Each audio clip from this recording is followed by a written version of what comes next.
While there may be more powerful, Summer Cordelia has some of the most devastating builds that you can have right now, and so many people are realizing that. Let's go through these that I have for you so you can figure out how to just look fashionable while you kill things this summer.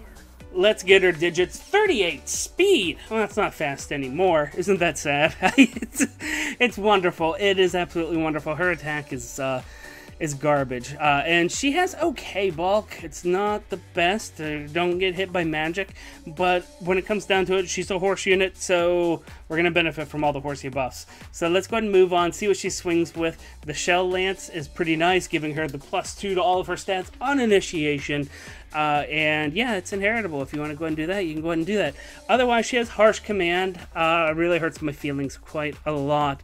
As her assist skill, her A slot is Sturdy Blow. I think this is an underrated one. I like adding to your defense and your attack whenever you do something like that, because sometimes just having a little bit of each makes it worthwhile, especially if you have a special that you can proc because of a high speed. And then also we round this off with the introduction of Dull Close. Now this B slot is going to just ruin all buffs that are on somebody as long as they're attacking from a close range, like just one space away as opposed to anything else. Let's take a quick aside. In general, this is not as useful as Dull Ranged. I'm not going to go through like a whole skill diatribe on this one, but it does have its use. I mean, if you think this is like the second coming, it's not. If you think it's absolute garbage, it's not. For the most part, it's not as good as anyone thinks it is. It's not as bad as anyone thinks it is. It's sort of just there, and I wouldn't be worried about keeping her around to fodder this skill. That's just me. So let's go ahead and go into the builds, because there are several here that I want to run by you, because she's a very flexible unit. With that speed that she has, it's just very easy to abuse. And so let's talk about the Brave Lance build, because I mean, we have to talk about it. This is without buff somebody to evaluate with. This is without any other type of support, and this is with neutral IVs. If you give her good IVs, which is plus attack, if you give her the support, which is very easy to do for a Horse Emblem team, she's just gonna wreck things. But as it stands, if you just go ahead and build her this way with Moonbow is important. You might be like, well, why not, with such a high speed, you want a quad, you want to do Luna? No, you don't, because things kill you before Luna goes off. Yeah, if you go ahead and go down the unfiltered list in your favorite editor, you're going to go ahead and see that you're going to get so many more kills than Moonbow. And yeah, that's great, that's a good number. You're not winning against anybody that matters. You will win against people that matter with Moonbow, and we're going to go ahead and see that here going into the DPT, Deltran's PvP threat list. Link down the doobly-doo, or if you just go to the Andu2 GitHub editor, or Combat Sim, you're going to see it there. It's wonderful. So this is how we're doing here, guys. I mean, look, we're getting rid of Zelgius. We're getting rid of pretty much anybody that has any kind of like real big bulk. I mean, Winter Tharja, that's a good one to see. Gosh, she's a pain in the butt. That's a great one to see. And the one in the DPT does use Altom, and it does assume that there's people next to it. I mean, it's buffed out. It's ready to go. And it just falls down to good old Cordelia here. I absolutely love it. Flashing the rest of these on the screen here real quick. Most of these are not going to be here if you go with Luna. Like I said, you're going to get wins that you're going to get more quantity. But I mean, it's against people that, like, who cares, you know? I mean, you're not going to be habitually fighting Bartra in Arena. You're not going to be habitually fighting... I'm not even going to go through the list. It doesn't matter. I can't remember half of them anyway, because they just don't matter. You don't see them in Arena. You already have other means of taking care of them. You don't use blue to attack green. So why bother? Go with what's out there. Go with what's going to make you win. Moonbow on this particular build is absolutely wonderful.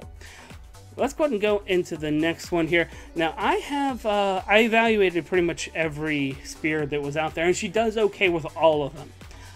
She doesn't seem to do too well with the Woo spear. But other than that, I mean, yeah, the Harmonic Lance for the record. But other than that, she does really well with all of them. One that I was impressed with that I'm going to go ahead and show you a build for right now is the Slaying Spear. Yeah, the one that kills armor units. It actually, quantity-wise, it does have a slightly better kill ratio than what Slaying does. Yeah, sorry, Slaying Lance does as opposed to Slaying Spear. But with the Spear, you're getting a lot of good units here. And you know what, this particular build here, we just keep the dog close. You need to go ahead and have her set up so that she can do the initiation really well with the Swift Sparrow. It's important. But if you keep that in mind with the quick impulse so that she can just rock things, this is what we're dealing with here. I mean, 19 and 5 is great. And take a look at that obituary list. I mean, it's an armor graveyard, which is what you'd expect. Now, doing this, you're not going to be able to necessarily handle units like Ira all the time, and that might be a problem because, I mean, when it comes down to it, she's blue. She should be able to. It's not going to happen too well here. You're not going to die necessarily, but you can't initiate and expect to kill her. It's not going to work. Throw a few horsey buffs on there with a plus attack boon, yeah, problems are gone. But if you don't have that ultimate setup, if you're trying to run mixed teams, or like Summer Emblem, if you will, and you just have her there, she's not going to handle it without a lot of support. So keep that in mind. So, and I really like that. But here's another thing that I thought of that's just really interesting, because she has a lot of artificial bulk provided by that speed. That speed means she's not going to be doubled. Like, nothing's doubling her. And so if you take advantage of that, you could do some fun things. Let's go ahead and take a look at this build. I'm giving her the tree. With the Tannin Boom there, she gets the bonus whenever she's initiated onto all of her stats. And what we're going to do here is we're going to bait units so that we can then retaliate on them. And looking at it this way, and it's funny because I kept, you know, the sturdy blow on here. You would think that I would want something for that coming back onto you, but not necessarily. Just, oh, hold on a moment. But we are going to keep her B slot. Let's go ahead and take a look at what this looks like in the obituaries. This is, so if you initiate, I mean, you're getting 15 and 8. That's acceptable. You're still getting Zelgius. I mean, and that's one of the reasons why I have what I have on there. You need that little extra strength to make sure you're getting up and over the edge. It's a good set of initiations, so you can be aggressive when you need to. Otherwise, let's see what happens when you defend. I mean, that's not that great of a score. Yeah, the 8 and 12. But hold on a moment. So you see who we're getting now after the first round. That means a lot of people are still standing there. If you initiate back on them the turn after, your set of kills actually is quite impressive here. I mean, just take a look at all these. I mean, we're talking 21 and 17 now.